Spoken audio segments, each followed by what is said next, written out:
Hi everyone, good morning. It's Margaret Manning here, and welcome to Mornings with 60 and Me. Hope you're doing great this morning. I woke up this morning just feeling like it's going to be an amazing day.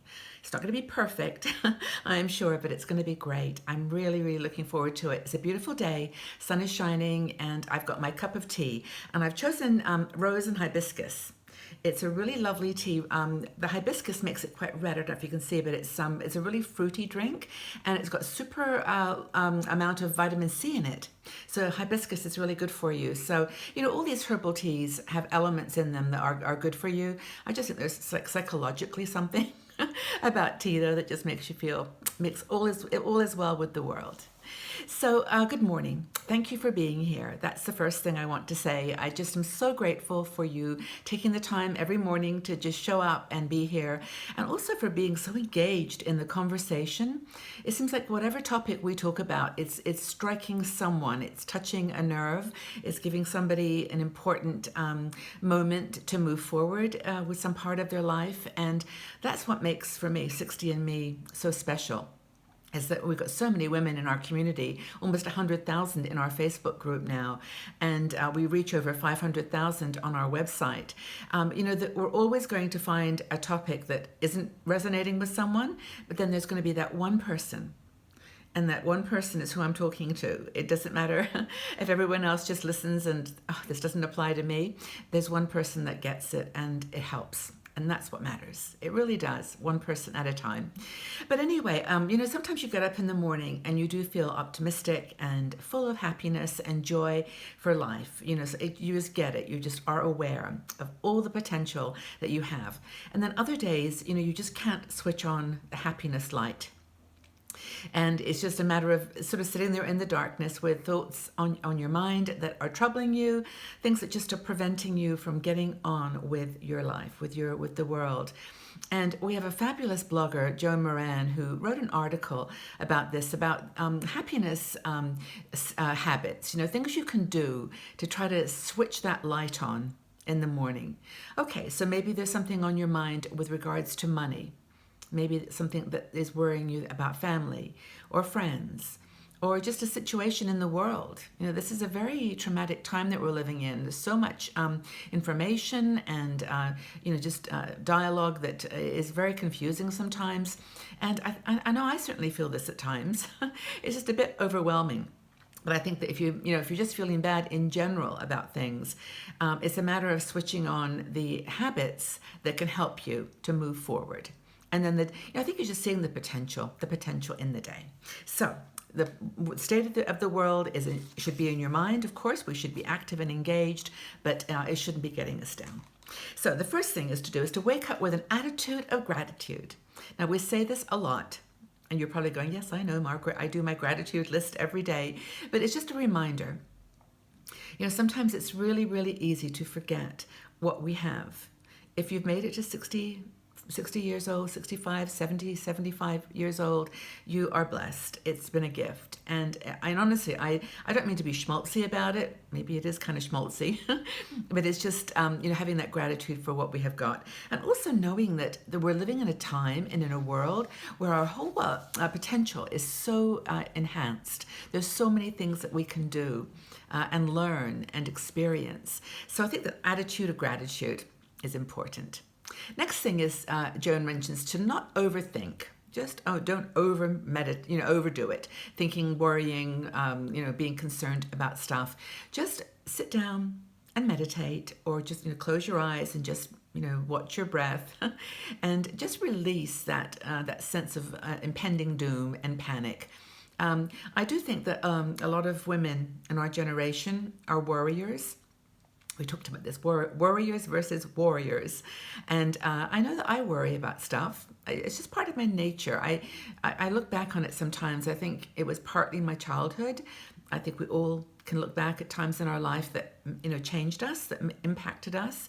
But I've always been, concerned and apprehensive about things. And it's only recently that I've tried to let that go. Just try to not overthink. Just be in the moment and move forward. Eliminate this constant barrage of data that you give yourself. Another thing that Joan mentions, which I think is a very important happiness habit, and that is to stop comparing yourself to others. Even in this community, I see this sometimes in the conversations, and when that happens, it always raises a little disagreement or a little sense of comparison, because you somehow feel defensive that you don't have that. I can't afford to travel. I can't because I have some situation in my life, some mobility issue perhaps, that I just can't be like everyone else. But I think it's important, and Joan mentions this in the article, which is really cool, to just stop worrying about what everybody else thinks. You don't have to compare your life, your house, your possessions to anyone else's. You are you. You're just you, and you're beautiful, all of you. So the next thing is to cultivate optimism. Yeah, I know, as I said at the beginning, sometimes we wake up, watch the news, and it's like, oh my goodness, not again. How am I going to get through this day knowing this is happening in the world? And it's really hard to be optimistic sometimes when you overthink the day-to-day drama. And don't forget, it's really important to remind you, I have to remind myself all the time, that whenever you see a news story on the news, they're giving you a lens that is going to sell news. It's a business. They're going to always give you that perspective, the drama, the dramatic, intense side of news, and it's just always going to be the dark side. So, well, not always, but often is the dark side. So try to cultivate optimism, really good happiness habit to try to establish. And if it doesn't work the first time, then just remind yourself the second time. Habits are hard to break, so just get out of that habit of negativity, negative self-talk, and get into an optimistic worldview. Another thing is to create a peaceful, happy environment. Now, we've talked about this before in terms of downsizing. If you look around you and your house feels stressful, it's cluttered, it's got things in it that you don't really want there, it's really maybe time to let some of it go. And I found this with me. I mean, I think I mentioned this about 5 years ago. I did a complete clean out. I got down to 200 items in my life. I just gave away everything and sold a few things that really were not bringing me happiness or joy. And when I looked at them, they just reminded me of things that were not positive. So I let them go. And of course, I've snuck back up now. I'm probably closer to 500 again because I like little things, just pictures, jewelry, things I adore. But it's really important to somehow create a space that reflects you. What is your style? What are the things that you like about your life? And how are you going to build an environment, a world around you that supports that? It's really fun if you take a look at yourself in the mirror and you just answer yourself the question, what are 3 words that describe you?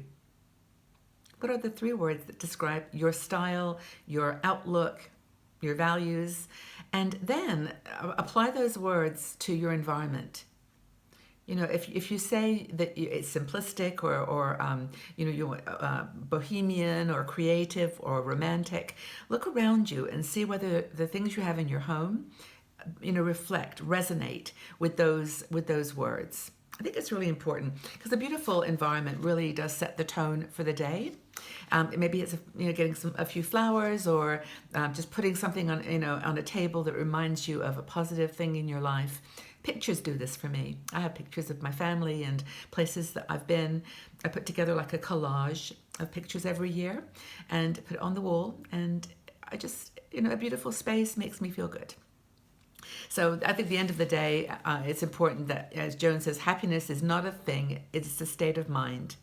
It's your attitude. It's the way that you approach your life. I know it's sometimes hard to deal with some situations that you're facing, but it's the small things. It really is the small things that make you happy. Getting out into nature, feeling your body is healthy, eating good food, having a nice cup of tea, calling a friend, just picking up a vase or picking up something in your house that was given to you as a gift that's special. Just the little things, and that's what makes you happy, I think. So I hope that this has been a fun conversation. I'd love to encourage you to just have a wonderful day today. You know, whatever you've got planned, just make it special. And I do have a question for you, and that is just a simple question. What are the small things that make you happy? Yeah, what are the small things in your life that make you happy? Leave your comments in the section below. We'll have a conversation. Reach out to each other, give virtual hugs. Know that we're all here for each other. And tell us about the small things that make you happy in your life. And I will see you all back here tomorrow on Mornings with 60 and Me. Bye-bye for now.